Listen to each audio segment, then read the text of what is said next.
Pour la première fois dans l'histoire, la Chine a mis la main sur des échantillons de la face cachée de la Lune. Et enfoui dans ces 1,9 kg de matière lunaire se trouve un isotope si rare sur Terre qu'il est quasiment inconnu du grand public, l'hélium-3. Cet élément est si potentiellement puissant qu'il pourrait résoudre la crise énergétique de notre planète pour toujours. Restez avec nous pour découvrir pourquoi cette mission est bien plus qu'une simple prouesse scientifique. Elle pourrait redéfinir notre relation avec l'espace et poser les bases d'une nouvelle ère pour l'humanité. La mission Chang'e 6, une première mondiale et une fenêtre sur le passé. Cette mission a accompli un exploit sans précédent. Le 25 juin, son atterrisseur robotique s'est posé sur la face cachée de la Lune. La zone d'atterrissage, le bassin du pôle sud Aitken, est l'un des plus grands et des plus anciens cratères d'impact de tout le système solaire. Pour comprendre l'ampleur de cet événement, il faut se rappeler que la face cachée n'est pas un miroir de celle que nous voyons chaque nuit. Sa croûte est plus épaisse, plus ancienne et marquée par une histoire géologique très différente. Là où notre compagnon lunaire familier nous montre de vastes plaines volcaniques sombres, la face cachée est dominée par des hautes terres lumineuses et parsemées de cratères, racontant une histoire de bombardements cosmiques ininterrompus. Les roches et le sol de cet endroit sont parmi les plus anciens de notre système solaire.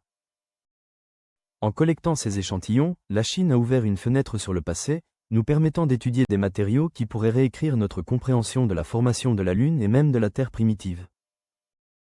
Les premières analyses révèlent des surprises. Le sol de ce côté de la Lune est plus sec que prévu. De plus, sa composition minérale et la taille de ses grains diffèrent des échantillons rapportés par les missions Apollo et Chang'e 5. Chaque gramme de ces échantillons est une mine d'or pour les scientifiques, car il contient des indices sur les processus qui ont façonné non seulement la Lune, mais aussi potentiellement influencé le développement précoce de notre propre planète. 2. L'exploit technologique. Le pont de communication vers l'inconnu opéré sur la face cachée est un cauchemar d'ingénierie. Comme cette face ne fait jamais face à la Terre, la communication directe par radio est impossible. Pendant des décennies, ce blackout a rendu l'exploration de cette zone extrêmement difficile. La Chine a résolu ce problème de manière brillante. Ils ont lancé un satellite relais spécialisé, Keqiao-2, et l'ont positionné à un point d'équilibre gravitationnel situé à des dizaines de milliers de kilomètres au-delà de la Lune. De cette position stratégique, le satellite a pu maintenir un contact visuel constant avec la Terre et la face cachée, créant ainsi un pont de communication permanent à travers le bord lunaire. C'est la première fois dans l'histoire de l'humanité que nous avons établi une telle connexion, ouvrant la voie à des missions beaucoup plus ambitieuses dans le futur. La mission elle-même était une chorégraphie complexe, en 4 parties. L'atterrisseur s'est posé en douceur et a collecté les échantillons. Un module d'ascension a ensuite décollé de la surface, portant son précieux chargement.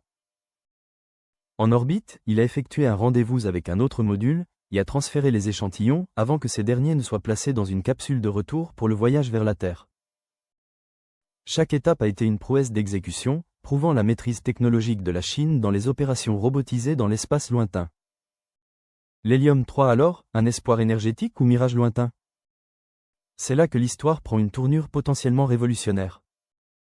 La surface de la Lune est constamment bombardée par le vent solaire, un flux de particules énergétiques provenant du Soleil. Pendant des milliards d'années, la surface lunaire, sans atmosphère protectrice ni champ magnétique, a agi comme un collecteur géant, piégeant des isotopes rares comme l'hélium-3. Sur Terre, en revanche, cet isotope est si rare qu'il est presque inexistant. Pourquoi cet isotope est-il si spécial? L'hélium-3 est considéré comme un carburant de choix pour la prochaine génération de réacteurs à fusion nucléaire. Contrairement aux réactions de fusion traditionnelles, qui produisent des neutrons radioactifs, la fusion d'hélium-3 génère des particules chargées.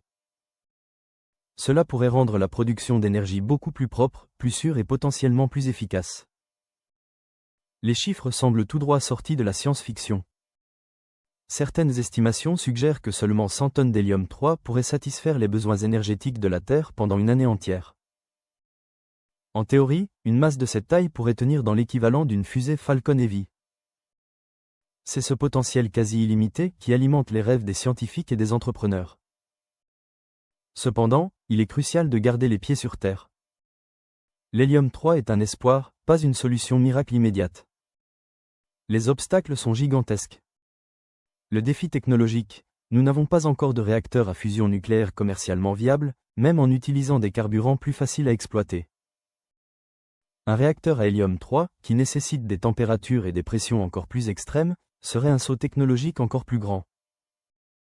Le défi minier, l'extraction de l'hélium 3 serait une opération colossale. Il est présent en très faible concentration, de l'ordre de quelques parties par milliard. Pour récupérer des quantités utiles, il faudrait traiter des centaines de millions de tonnes de sol lunaire chaque année. Cela nécessiterait des usines minières robotisées gigantesques, capables de fonctionner de manière autonome dans des conditions hostiles. Le défi économique, la faisabilité économique de cette opération est très incertaine.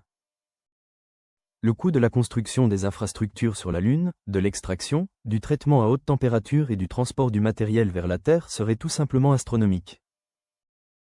Malgré ces réalités, l'hélium 3 continue d'être un puissant moteur pour l'exploration spatiale. Il stimule le développement de technologies de robotique minière et des techniques d'utilisation des ressources in situ, ce qui est essentiel pour tout établissement futur sur la Lune. Les échantillons de Chang'e 6, en fournissant les premières données directes sur la teneur en hélium 3 de la face cachée, nous aident à quantifier cette promesse avec un peu plus de réalisme. Ce que ces échantillons pourraient nous révéler sur l'analyse en laboratoire des échantillons de Chang'e 6 ne fait que commencer. Mais elle a le potentiel de remodeler notre compréhension de la Lune ainsi que son histoire volcanique. Les échantillons rapportés par les missions Apollo ont révélé que l'activité volcanique sur la face visible a pris fin il y a environ 3 milliards d'années. Mais qu'en est-il de la face cachée ? La datation des basaltes de ces nouveaux échantillons nous dira si les deux hémisphères ont suivi la même histoire volcanique ou s'ils ont évolué de manière indépendante. La composition interne de la Lune, le site d'atterrissage, le bassin du pôle sud Aitken, est si vaste et profond que la collision qui l'a créé a probablement excavé des matériaux provenant du manteau lunaire.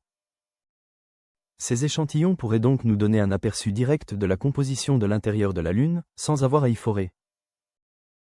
C'est comme si nous avions reçu une coupe géologique de l'intérieur de la Lune directement à notre porte. Les ressources volatiles, la composition plus sèche des échantillons suggère que les deux faces de la Lune ont pu avoir des histoires différentes de rétention et de perte d'eau. Comprendre ces différences est vital pour les futures missions, car l'eau sous forme de glace pourrait être utilisée non seulement pour le soutien de la vie, mais aussi pour le carburant de fusée en la décomposant en hydrogène et en oxygène. La face cachée de la Lune est un véritable laboratoire naturel qui a préservé une histoire différente de celle que nous connaissons. En l'explorant, nous ne faisons pas que percer les mystères de notre satellite, nous enrichissons notre compréhension de la formation et de l'évolution de toutes les planètes rocheuses. Conclusion, un pas de géant pour l'humanité, le succès de la mission Chang'e 6 est un triomphe technologique majeur. En démontrant la capacité à opérer sur la face cachée de la Lune, la Chine a ouvert la voie à de futures missions, qu'elles soient scientifiques, commerciales ou, un jour, humaines. Ces échantillons de poussière lunaire sont un rappel que l'exploration spatiale est un investissement à long terme, basé sur la patience, la rigueur et l'innovation. La promesse de l'hélium 3 peut être un rêve lointain, mais les connaissances que nous en tirons sont immédiates et inestimables. Elles nous permettent de lire les deux chapitres de l'histoire de la Lune, celle que nous voyons et celle qui nous est cachée, et de mieux comprendre notre place dans le cosmos. C'est une nouvelle ère qui commence, où la face cachée de la Lune n'est plus un mystère, mais un lieu que nous pouvons toucher, étudier, et un jour, possiblement y habiter.